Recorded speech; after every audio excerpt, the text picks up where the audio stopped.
एक गांव जहां रात जल्दी होती है। ये कहानी है पहाड़ों के बीच बसे एक ऐसे गांव की जहां सूरज ढलते ही हवा का मिजाज बदल जाता है। यहाँ शाम होते ही गांव की सांस रुक जाती है। ऐसा लगता है जैसे दिन के साथ साथ कुछ और भी डूब गया हो।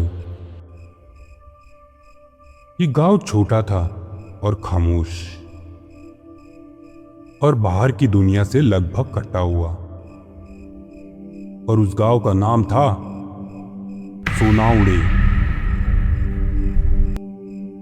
इसी गांव में कभी एक लड़का पला बड़ा था। उसका नाम था सिद्धेश। सिद्धेश बचपन से उसने इस गांव को देखा था पर कभी समझा नहीं था। फिर वो पढ़ाई के लिए मुंबई चला गया। शहर की जिंदगी, कॉर्पोरेट दुनिया और आगे की सोच सबने उसे बदल दिया था। आज कई साल बाद वो फिर से अपने गांव लौट रहा था। सिद्धेश के चेहरे पर खुशी थी। शहर का शोर अब पीछे छूट गया था।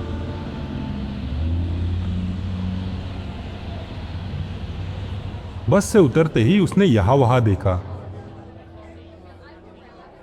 और अपने घर की ओर चल पड़ा। कुछ ही दूर गया था कि उसने सामने देखा एक मिट्टी का रास्ता, दोनों तरफ पुराने घर और बीच में एक लकड़ी का बोर्ड। उस पर लिखा था सोनाउड़े। नीचे कोई स्वागत नहीं, बस एक घिसा हुआ निशान, जैसे कुछ लिखकर मिटाया गया हो। सिद्धेश मुस्कुराया। गांव वही है लेकिन कुछ अलग लग रहा है।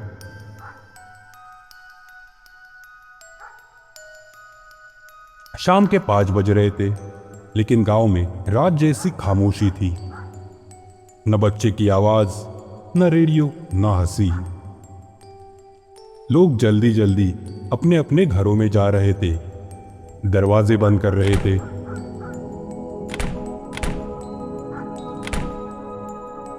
सिद्धेश ने देखा कुछ औरतें अपने घरों के सामने जमीन पर सफेद राख डाल रही थी, सीधी साफ रेखाएं।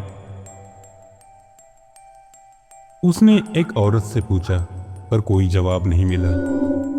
वो औरत चुपचाप अंदर चली गई। सिद्धेश ने नीचे देखा, राख की रेखा है। अचानक से ठंडी हवा होने लगी। अरे, ये अचानक से इतनी ठंड क्यों शुरू हो गई? सिद्धेश अपने रास्ते चल पड़ा। कुछ देर चलते ही वो अपने घर पहुंचा। घर पहुंचते ही उसने देखा उसकी माँ भी राख की रेखा बना रही थी। अरे माँ, ये तुम क्या कर रही हो? माँ ने उसकी तरफ देखा तक नहीं, बस घर के अंदर जाके बोली,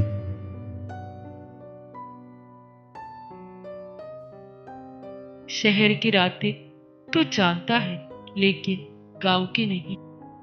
रात को सिद्धेश घर में बैठा था। माँ ने घर के सारे दरवाजे खिड़कियां बंद कर दी थी। कुछ देर के बाद बाहर से कदमों की आवाज आई। सिद्धेश ने जरा सी खिड़की खोली और बाहर देखकर उसके रोंगटे खड़े हो गए। बाहर दिनेश था, सरपंच प्रमोद चाचा का सबसे भरोसेमंद आदमी। लेकिन उसके हाथ में एक मुर्गा था। सिद्धेश ठीक से देख नहीं पाया, लेकिन दिल ने कहा, ये सामान्य नहीं है।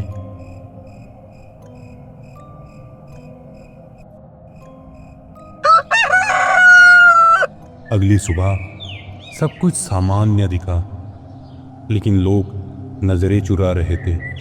सिद्धेश ने दिनेश से पूछा। दिनेश ने कुछ नहीं कहा, बस नजरें फेर ली। फिर सिद्धेश प्रमोद चाचा के पास आया। उसने सीधे पूछा, चाचा, ये अमावस्या, ये राख, ये मुर्गा, आखिर क्या है ये? प्रमोद चाचा कुछ पल चुप रहे, फिर धीमी आवाज में बोले, ये सब एक दिन में शुरू नहीं हुआ है बेटा।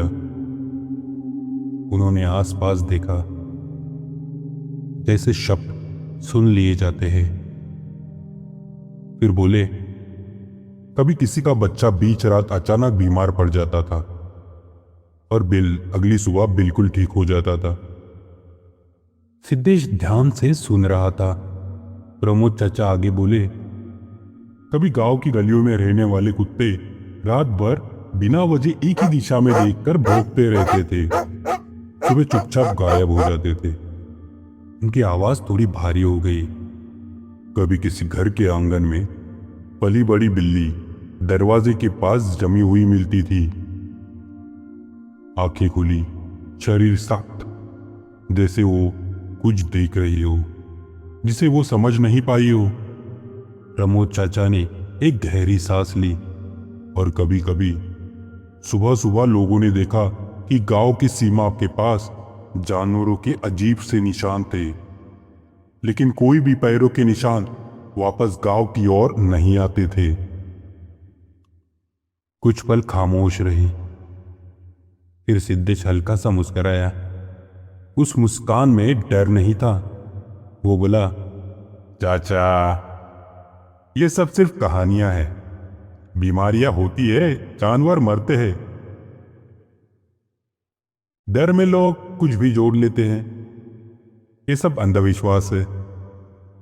प्रमोद चाचा उसकी तरफ देखते रहे, फिर बस इतना कहा, हमने जो देखा है वो माना है, और जो नहीं मानेगा वो सीख लेगा। सिद्धेश ने सिर हिलाया। उसके लिए यह सब एक डर था जो पीढ़ियों से चला आ रहा था, और उसने मन ही मन फैसला कर लिया, अगर सच है तो वो दिखेगा, और अगर झूठ है तो वो साबित करेगा। उसने सोचा, अगली अमावस्या को इस बार मैं खुद देखूंगा कि ये असल में हो क्या रहा है। और वहीं से उस कहानी की रफ्तार बढ़ गई, जिसका अंजाम पहले से लिखा जा चुका था। कुछ दिन बाद फिर से अमावस्या की रात आई। चांद नहीं, पूरा गांव अंधेरे में डूबा था। दिनेश फिर से निकला। दिनेश के हाथों में इस बार भी एक मुर्गा था, और उसकी गर्दन एक गीली कपड़ी से ढकी हुई थी। मुर्गा हिल रहा था और आवाज नहीं कर रहा था। सिद्धेश चुपचाप उसके पीछे चला गया। गांव की सीमा पर दिनेश रुक गया। वहां से जंगल शुरू होता था। उसने मुर्गे को जमीन के पास रखा। हवा अचानक से तेज हो गई। पेड़ों से अजीब अजीब आवाजें आने लगी, और तभी मुर्गे की आंखों पर बंधा कपड़ा ढीला पड़ गया। और जो सिद्धेश ने देखा, उससे उसकी हालत बिगड़ गई। जंगल के अंधेरे से कोई देख रहा था, लेकिन वो जानवर की नजर नहीं थी, और वो उड़ रही थी।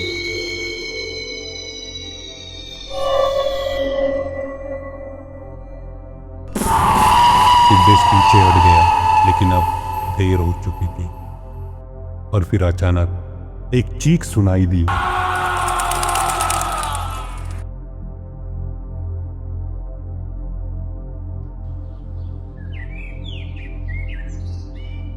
अगली सुबह गांव की सीमा पर सिद्धेश की लाश पड़ी थी। कोई जख्म नहीं, कोई खून नहीं, बस उसकी आंखें खुली थी। जैसे आखिरी पल उसे सब समझ आ गया हो। मां रोते हुए बोली,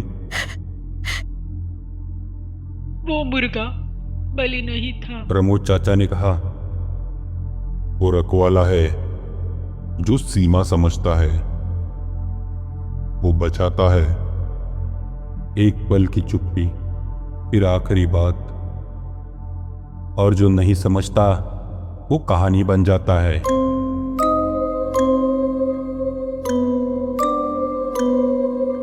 अगर ये कहानी आपको पसंद आई हो तो हमारे पेज को जरूर फॉलो करें। आप हमें इंस्टाग्राम और फेसबुक पर भी फॉलो कर सकते हो। अगर आपके पास भी कोई अनकही या डरावनी कहानी हो तो हमें जरूर बताएं। हो सकता है अगली कहानी आपकी हो।